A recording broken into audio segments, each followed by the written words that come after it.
live show. But, as me, I've been doing radio for so long, I just keep on talking and talking and talking. So we don't lose you and lose your interest. But anyways, without further ado, I want to bring in my special guest this evening, Laura Eisenhower. Welcome to the show.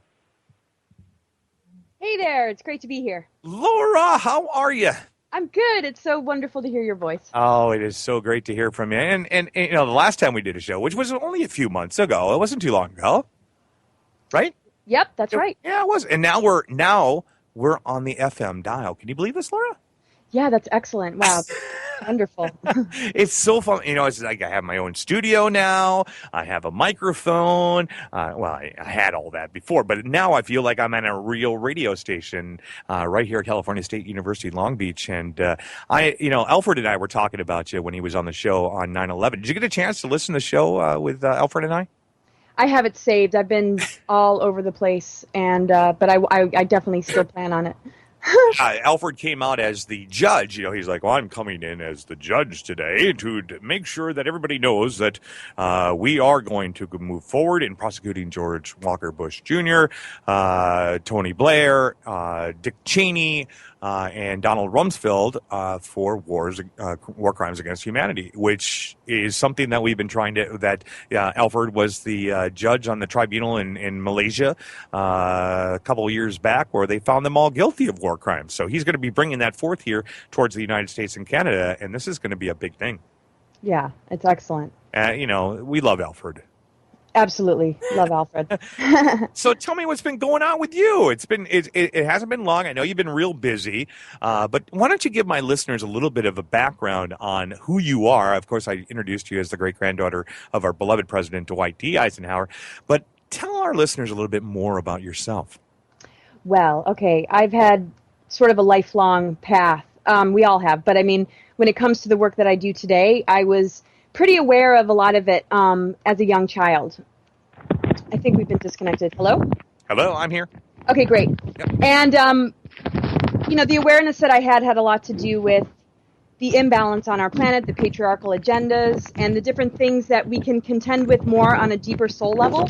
And then as the years progressed and I started to really pay attention to, the fact that Eisenhower, is my great-grandfather, I started to really ask myself, well, what are you doing in this family? Like, there's a reason for this, and I knew that. Are you still there? I'm here. Yeah, I'm listening. Okay, good. And so it just all started to make sense to me that there was some piece that needed to come forward that I would assist in bringing forward, along with many others, that would help us to crack open the limitations and the repression and the control agendas that seemed to be very obvious to me. I just didn't know the backstory as much as I know now. We can feel things and sense things, but then you start to learn about the technologies, the ET races involved, the galactic history, right, and the deeper layers of the military-industrial complex, which, of course, you warned us about. So my whole life has been about kind of connecting the dots on a very multidimensional level. What is it going to take for us on a soul level to achieve liberation? What is the real deal with God, goddess? What is this planetary body all about? And a lot of these questions my intuition knew the answers to, and then I just looked for outside information to validate some of those intuitive hits, and then learned a lot more along the way, which helped me to just kind of piece a lot of stuff together. Well, and some people came in, some of the students here have come up to me, and they knew that you were coming on the show, and they said, Dwight D. Eisenhower, didn't he meet some extraterrestrials on a tarmac back in when he was a president? Can you validate this? Is this a truth? Well, this is what's interesting. I mean, I could say black sheep of the family, whatever. I mean, I've been the out-of-the-box kid, the one that's been probing, asking questions, going through incredible experiences that forced me to, really dig deep. Right. And nobody in my family, and I have to say I'm really close to everybody, I spend, holidays still to this day with them, there's never any talk about extraterrestrials, UFOs, or any of the Eisenhower treaties, any of the rumors. A lot of it is really hard to bring out at some of these gatherings because it might be a funeral or something. You can't just really just all of a sudden present all this. I plan on engaging people more on these topics, but everything that I've discovered is through my own research and the recruitment in 2006 to go off planet, and just a lot of the stuff that I was aware of when I was a kid. And so to answer that question, I have no doubts that he met with extraterrestrials. I even just went to the premiere in LA of Stranger at the Pentagon, which is the story about Valiant Thor and his crew from Venus that met with Eisenhower and Nixon, hoping to have his assistance in their mission, which he wanted to help them with. He put them on VIP status for 3 years, but the shadow government shut it down and vetoed the bill that he tried to pass. And then we have, of course, the Greys, the rumors we hear about in 1954, and the meeting with the Nordics. Yep. And so I've done an incredible amount of research, and I present a lot about it. And, of course, I quote a lot of whistleblowers because I wasn't there. I haven't had a conversation with Ike. I haven't had any family secrets given to me. But with whistleblower testimony and with really learning about our galactic history, it just makes a lot of sense. And that's pretty much where I'm at. I just expose it, but I tell people, take what resonates and leave the rest. It's important to just have an open mind and for us all to be a part of this discussion. And I just want to open up that door so that we can get some answers and know what we're up against. Well, I believe I saw pictures of you at this LA premiere. What was this movie called again? Stranger at the Pentagon. Stranger at the Pentagon. And you didn't call me? I can't. Oh my gosh. We actually almost weren't able to go. It was like the last minute and everything was really crazy around that time. I should have just grabbed you. My goodness, what was I thinking? Now, didn't Tanya, is it Tonya? Tonya Maddenford? Tonya Maddenford. Yeah, she's a, people that do not know, she's a director, correct? Yes? Yeah. Yep, she was there. That was great to see her. Yeah, I saw she sent me some pictures of this. So that was what it was. It was that premiere. Okay, that makes sense. And that was what, last month, maybe? Yeah. So I mean, this is going to open up, I think, a lot for people. And what is wonderful about it is it says, it's based on true events. Most of the time, you can't even get away with saying something like that when it is dealing with government extraterrestrial topics. Right. And speaking about extraterrestrial and government stuff, we touched a little bit on the Alfred Weber show about this project called Project Pegasus. And we described it, this time travel program, and we talked a little bit about Andrew Brazago and his affiliation with it. Can you tell my listeners a little bit, and we got about 4 minutes left in this until this break, but until we go into break, why don't you tell them a little bit about this Project Pegasus and how you were recruited into this, and we'll get a little bit more into that in the second half of the hour. Sure. I was not directly recruited into Project Pegasus. I was pre-identified in Project Pegasus in 1972 before I was born. What I was recruited into was like a branch of MJ12. Oh. They were the ones behind doing this. They are connected also to Project Pegasus, but it's compartmentalized. And they all know each other, but only a few know. The rest are kind of in the dark. And but it all connects. All these dots connect as far as what Andrew went through and what I was being brought into.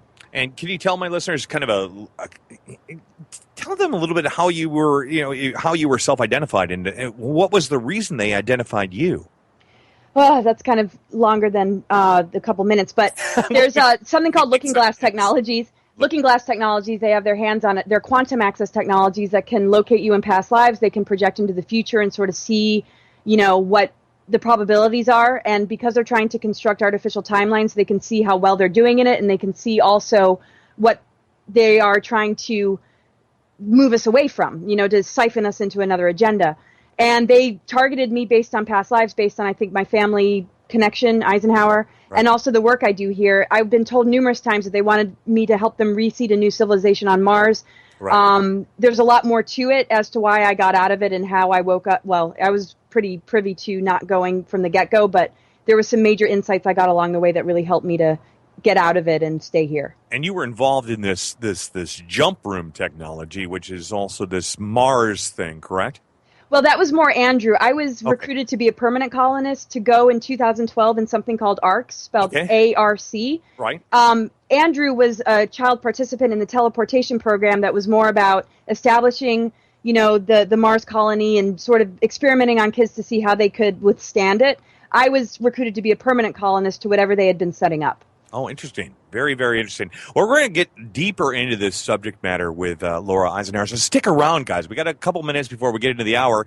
So we'll be bringing Ben back. But I want to tell everybody out there, the Student Rec and Wellness Center, Meditation Mondays, starting every Monday right here at Cal State University. It's a perfect show with Laura on the show. We're having Meditation Mondays right here at the Cal State University Long Beach particular foyer or wherever out in the campus quad or whatever. So you guys could do that, do your little meditation and yoga or whatever you want to do. Got a lot of things going on here. Also, next week, I am going to have Joanne Kramer. She was an apostle. She is going to be joining me next week. And then the following week, we'll have Minister Kenneth Emmanuel from Sound Doctrine Spiritual Ministries now. And then we're going to be going and have Chuck Gollop. And Chuck is a former police gang task force of the Bloomington Police Department, and we're going to be talking in depth about the flip side of the police departments and how they have militarized, but yet, kind of the good side. And also Chuck is a retired cop, so he's also a new comedian. So we're going to have some jokes and some good times with him. And then right at the Halloween, we are going up to Rob Zombie's American Halloween Terror, and we're going to be broadcasting live from that on October 30th. So that's going to be an incredible show. So you're going to want to stick in, and all you have to do to go and find out a little bit more about 32 Degrees of Insanity is go to www.32degreesofinsanity.com. You can listen to, you can see our calendars. That is our blog. You can read all about all the subject matter that we're talking about, and also the recent, even the recent blogs and the old blogs as well. So we'll be right back here on the Truth Frequency Radio Network, K-Beach, 88.1 FM HD3 on kbeach.org. We'll be right back.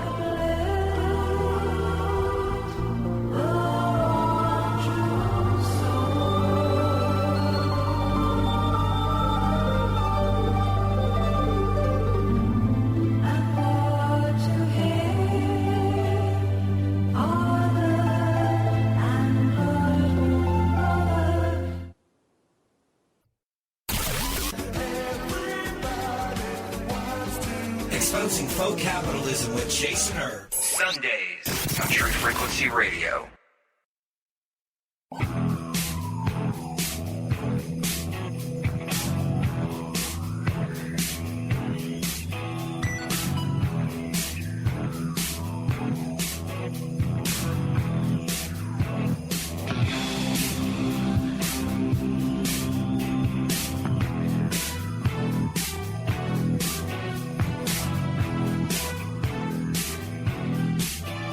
All right, guys, gals, we are back. It is 9:31 of the p.m. It is 10/2/2014. Ben, you got to turn off your mic, brother. You're like really, really loud, brother.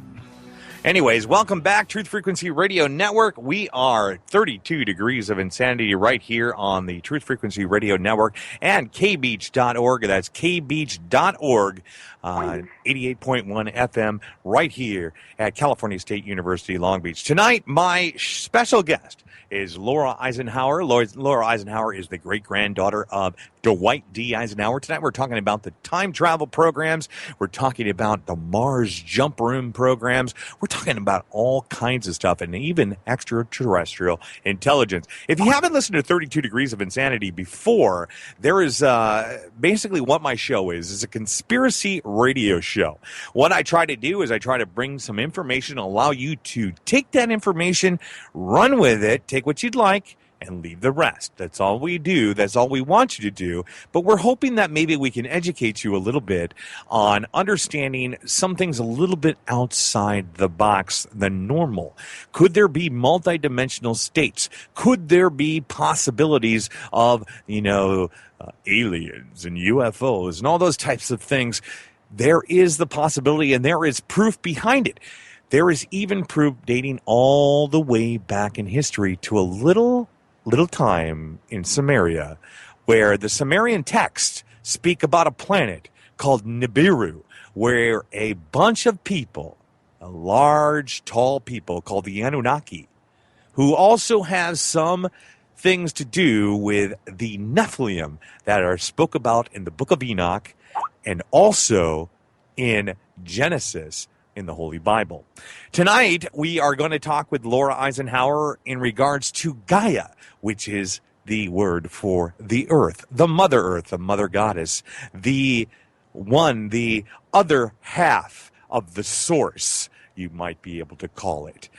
This is, what we do to the earth is what we affect the earth in all aspects of our frequency. We need to know that the earth, we are just visitors.